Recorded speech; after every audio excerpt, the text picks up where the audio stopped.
Should we continue to read a book that's meh? Sometimes.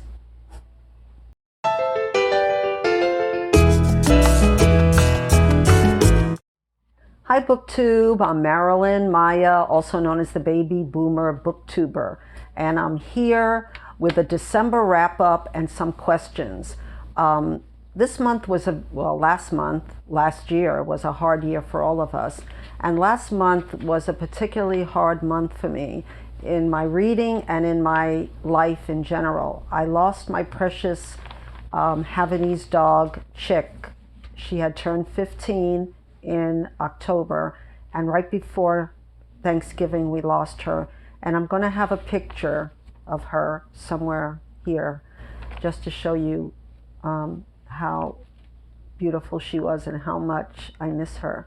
So my question at the beginning was sort of a response to Brian at Bookish, where he said in one of his videos that not every book can be a 5-star read, and not every book is a winner, and that's okay. And I thought about that, and you know, Brian is about 20 years younger than me, I would say. And also, I agree with almost everything he says. But in this case, I have to say that in my situation, I can't really give too much time to meh books because, you know, we all have limited amounts of reading time, and you know, we have limited times of time in general on planet Earth. So I'm trying not to read books that are going to be meh. That's my goal for the coming year. So let me give you an overview of what I read last month and why I think a lot of them were meh for me. So the first book was An Untidy Death by Brett Simon, and it'll be over here. I brought it back from the library. It was well-written, cozy mystery, and Ellen Curtis is a declutterer. I thought it's hit all the points that I liked. She does that for a living, and let me tell you, I've been decluttering, and it's heavy work. You know, picking up boxes and you know, doing all the sorting that she had to do. But anyway, in this book, there's a murder, of course, and she's called up by the daughter of a woman who was a famous writer, and the daughter wants to talk to the mother and see if she needs decluttering. So she does that, Ellen does that, and she talks to the woman, and she doesn't think she needs decluttering.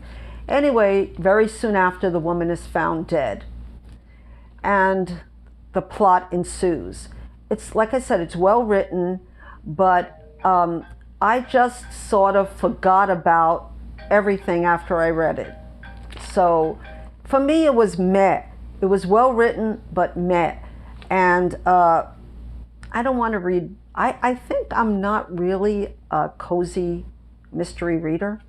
But anyway, I think a lot of people who like cozy mysteries might like it. So I gave it 3 stars. The next book is an author, Jonathan Kellerman, that I've read since I've been in my 20s. This is his 30th book, and it's called Motive, and it'll be here. And I'm not going to talk about the plot. The plot is very complicated, and he's masterful. And I love his 2 main characters, Alex Delaware and Milas Sturgis.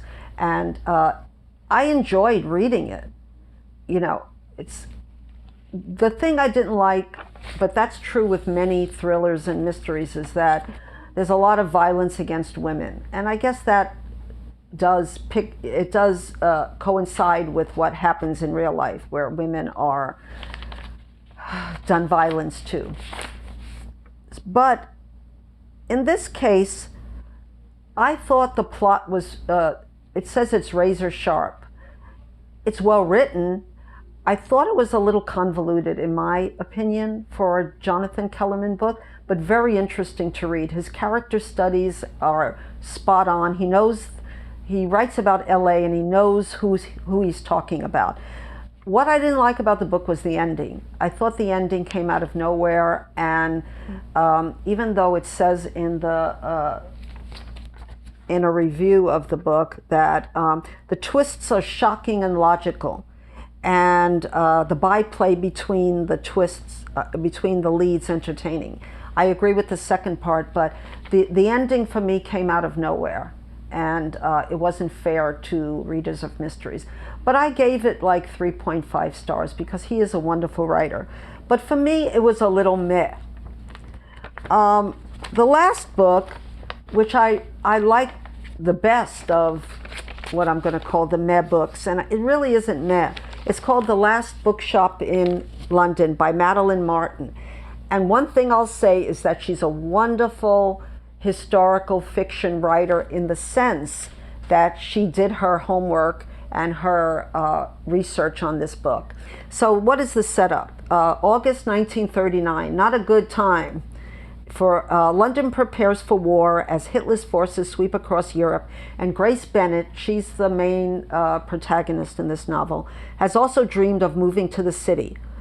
But the bunkers and drawn curtains that she finds are not what she expected. And she certainly never imagined she'd wind up working at Primrose Hill, a dusty old bookshop nestled in the heart of London. So there's a lot in this book. I learned a lot about the Blitz in London. That part was really entertaining. Well, I shouldn't say entertaining. It was informative, is what I should say. But and her writing was fine. I thought, though, that the story, Grace in the story, and her friend, she comes with a friend. And so it says it's a love letter to friendship, world, and holding the world together when the world falls apart, holding yourself together. And I learned a lot about it. But the story, so there's two stories basically, the story of the Blitz, and she goes into great detail, and that I loved. But the story within the story of Grace and the people she meets, and especially the ending, was, let's say, it never could have happened. And I felt the writing could have been stronger. But I gave it 3 stars, and I think readers of historical fiction might enjoy it more than I did. Though I have to say, the parts about the Blitz, I didn't know a lot of what went on. And Grace, her voice was not to my liking, and she comes like from the country, and she becomes this heroine, and it was a little unbelievable. But I enjoyed it, but it was still sort of meh. Okay, so the next book, that's my meh books, or I should say the books that I didn't enjoy as much. What else did I read in December? I read Alberta and Jacob, and that was that was a coming of age story that I loved. I read it with Freddie of A Sluggish Reader, and we had a great time reading about a coming of age woman in the north of Norway, and she has an unhappy childhood, and I gave it 5 stars, and I'll have it was one of my favorite books of the year, and that will be down below in the description box. Then I read Mama, and I'll have this over here. I read it on my Kindle, but it came out on the British Library in 2021. And I gave it 4 stars. It's very well written, and it's about a mutual attraction between a woman who's 41 and her daughter's husband. Not good. I love the characters. The story, it was like a tragic comedy, very well written, but it just didn't bring me up to that 5 star. But it wasn't a meh read at all. So I enjoyed it. And I'd like to read, I love what the British Library is putting out on women's fiction from the 30s, 40s, and 50s. Now we're getting into the books that are 5 stars. And the first one will be here, and it's called Mrs. Lorimer's Quiet Summer by Molly Clavering. And I'm not going to talk about this book too much because I'm talking about it in an upcoming chat with Sean, the book maniac, who does his bite-sized book chats. So I'm going to be on it. I don't know when it's coming out, but basically her summer was not quiet, and the book was wonderfully well written. A book that I enjoyed was a buddy read with Nikki at Red Dot Reads, and it was The Remains of the Day.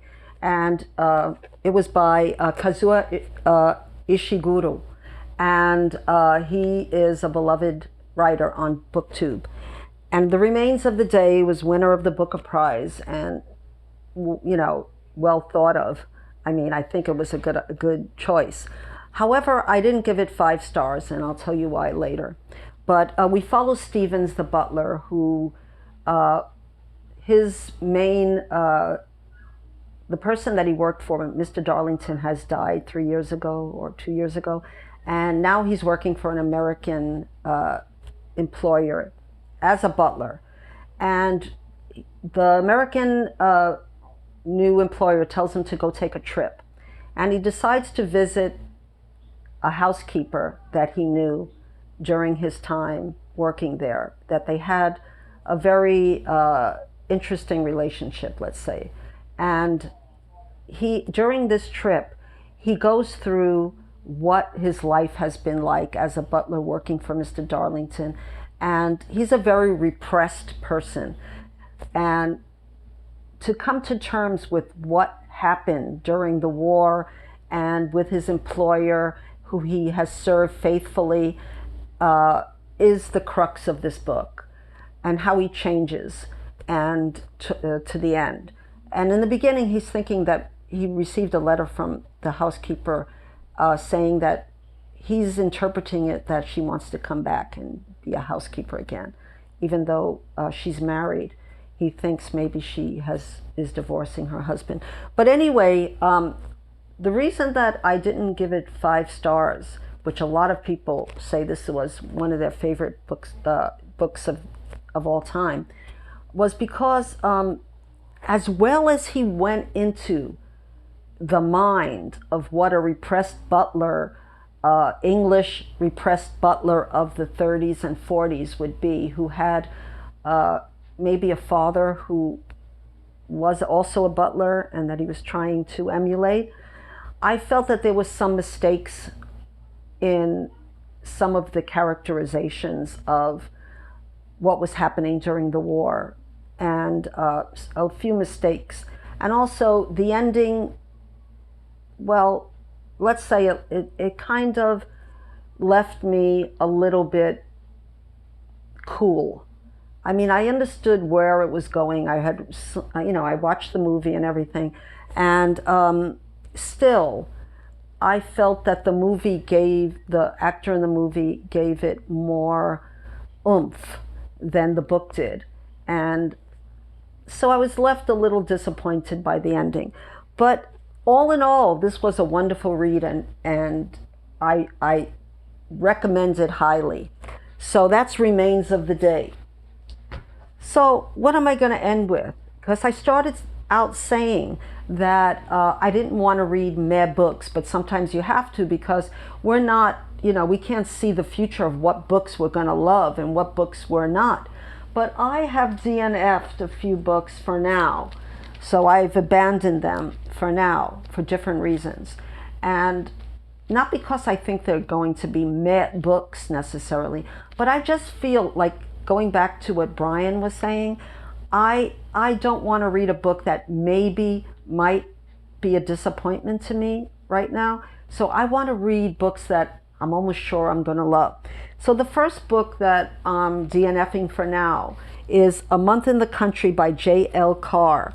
And it says that it's a deeply charged poetic novel, and a veteran of the Great War, that's World War I, and a broken marriage arrives in the remote Yorkshire village of Oxgodby, That's a good, to restore a recently discovered medieval mural in the local church. And it goes on from there. Why am I DNFing it for now? Maybe I'm not ready mentally to go through, somebody's head who's been in the world, in that World War One, and who's trying to get his life back together. I'm just like not in the right headspace for it, but it sounds like a wonderful book. The other book that I'm DNFing for now is Big Girl, Small Town by Michelle Gallen. And I was really looking forward to this book because it's been mentioned so much on BookTube. And it's an Irish debut. I love Irish novels. It's hailed as Milkman meets Derry Girls. I've never read either of those books. And we're following Magella. And I read a few pages before I DNF'd it. But I think what I want to do is listen to this eventually on an audio, because I didn't understand the dialect. This is a very strong Northern Ireland dialect that I was having trouble with. And I also, somebody said I love Magella from the first page. I didn't love Magella from the first page, but maybe she will grow on me if I listen to it in her own voice, because I did see some, I saw an interview with the author of this book, Michelle Gallen, and she sounds like a very lovely person, and I'm sure it's well written and has a lot to say. I just couldn't read it in this kind of book. I need to hear it. So that's DNF for now. And the other book I'm DNFing for now is The Canary Murder Case by S.S. Van Dine, who was a famous Golden Age mystery writer. And the reason I'm DNFing this book is just because it's a dense book. I've never read anything of S.S. Van Dine, and I'm not sure if it's going to be a meh book for me. So if anybody has any not questions, but comments about, if you read this book and you liked it and you think I'll like it, please let me know in the comments. So what am I reading? Well, I'm reading a book called France by the National Geographic Traveler, because I hope to visit France in April if the COVID is a little better than it is now, because my son works for an airline and he's able to get me a ticket. And if I don't travel now, when am I going to do it? When I'm 80? So yes, I am reading about Provence because I've never been there, and I've read A Year in Provence, the book, and it sounds like a place that I would enjoy going to. Now, I want to get to two books that are, well, I know one is a 5+ star read because I just finished it, and I'm not going to talk about it now. It's Jane and Prudence by Barbara Pym.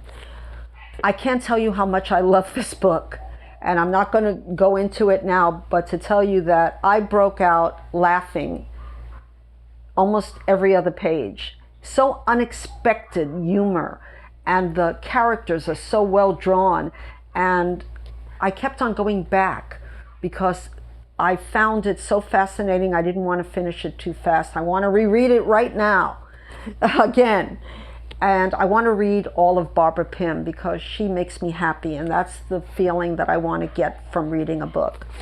And I'm going to read Elizabeth Jane Howard's The Beautiful Visit.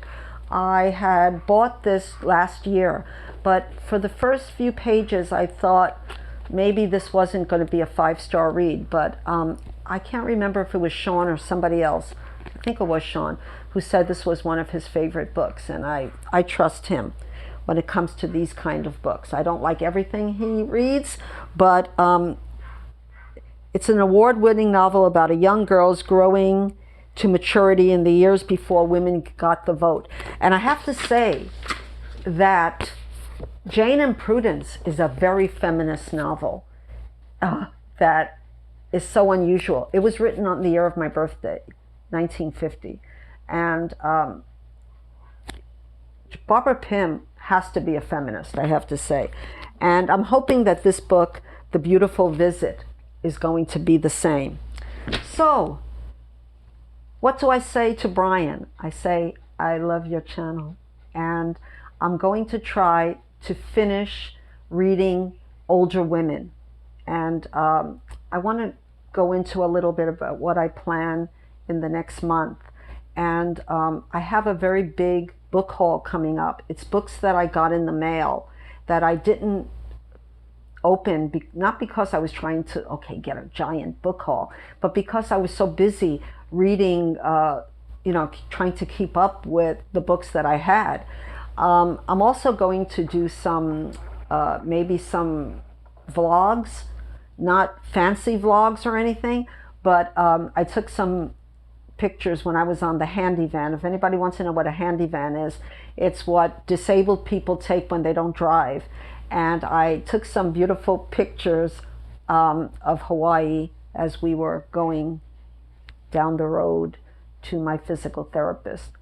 So anyway, I will leave you here and tell you that I hope to read at least 4+ star books this year. I don't know if I'm going to be successful, but tell me in the comments, how do you feel about reading meh books? Does that bother you, or do you feel like Brian, that's just part of the, just reading? We're going to read some good books and some bad books. I'm just trying this year to read books that are going to make me happy, because last year was such a crappy year, So until we meet, my friends, please subscribe to my channel and hit the notification bell, and I'll see you soon in a new video. Aloha.